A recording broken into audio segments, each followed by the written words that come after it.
लड़की कौन है? कौन लड़की? कुछ हुआ था क्या वहाँ? मुझे मारने की कोई जरूरत नहीं है।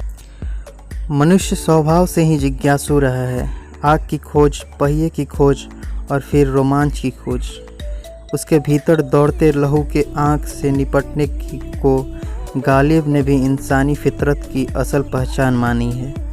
तो अगर आपको अपनी रगों में दौड़ते लहू की रफ्तार बढ़ती महसूस करनी हो और अगर आपको वाकई रोमांच की दुनिया जीकर देखने का मन करता रहता हो तो G5 की ये नई सीरीज आपके लिए ही है।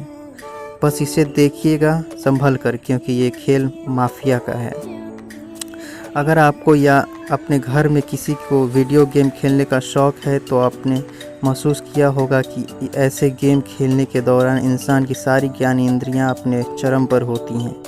ये चरम सुख खून में दौड़ने वाले हार्मोन्स से महसूस होता है और माफिया में इसका पूरा इंतजाम किया है। इसे क्रिएटर्स रोहित घोष और अरित्र सेन ने कहानी चुपचाप तरीके से दर्शक को अपनी आगोश में लेती है और सीरीज की रचना कुछ ऐसी है कि दर्शक भी एपिसोड दर एपिसोड खुद को इसी कहानी का हिस्सा महसूस करने लगते हैं। माफिया कहानी है नितिन, ऋषि, अनन्या, नेहा और तान्या की। कहानी में थ्रिलर का हर पंचभूत मौजूद है और इसका छठा मनोवैज्ञानिक तत्व है इसका मधुपुर के जंगलों में घटना। ये सब मिलते तो हैं कुंवारा पार्टी के नाम पर, लेकिन आगे के अच्छे दिनों की सोच के आई ये पब्लिक नहीं जानती कि आगे होने वाला क्या है। गेम शुरू होता है माफिया का दिखने में बिल्कुल साधारण सा दिखने वाला ये खेल जुमांजी से किसी तरह कम नहीं है। खेलने वाले भले इस गेम के अंदर वैसे न चले जाते हों, लेकिन जब बारी ये पहचानने की आती है कि गेम खेल कौन रहा है और निशाने पर कौन है, तो अच्छे से अच्छे मजबूत कलेजे वाले का कलेजा भी एक भार धक धक से करता है। कलाकारों के किरदार उनकी शख्सियत के हिसाब से ही सीरीज में गढ़े गए हैं।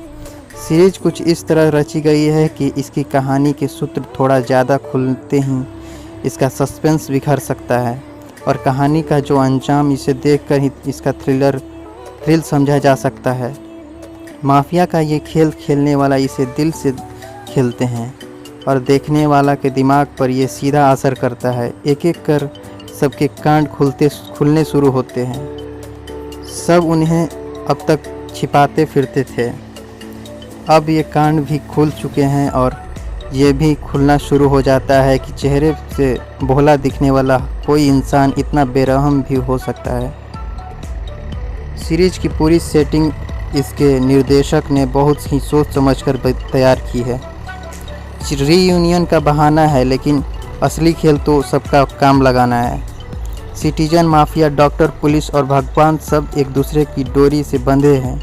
इसका फंदा पहले कसेगा और कौन इनमें से बचकर निकलेगा। आखिरी एपिसोड के ठीक पहले तक दर्शक इसी में उलझा रहता है।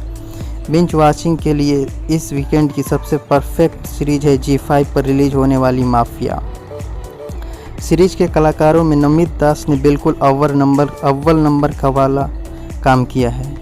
अब तक ज़्यादातर सीरीज में सहायक किरदार में दिखते रहे नमित का ये बड़ा वाला कांड है। सीरीज का मुख्य आकर्षण भी उनकी मौजूदगी ही है, लेकिन ये करिश्मा चलता है जब तक कि आप सीरीज देखना शुरू नहीं करते देते। कहानी के अपनी स्पीड में आते ही ईशा एम शाह और अंदिता बोस के किरदार अनन्या और नेहा अपनी पकड़ दिखाना शुरू कर देते हैं। तान्या के किरदार में मधुरिमा का अपना अलग मोहपाश है और तन्मय धनानिया की मौजूदगी कहानी के पंचभूतों की एक सार करने का बहुत सही काम करती है। साइकोलॉजिकल थ्रिलर के शौकीनों के लिए सीरीज माफिया इसे वीकेंड पर बिंज वॉचिंग का पहला ऑप्शन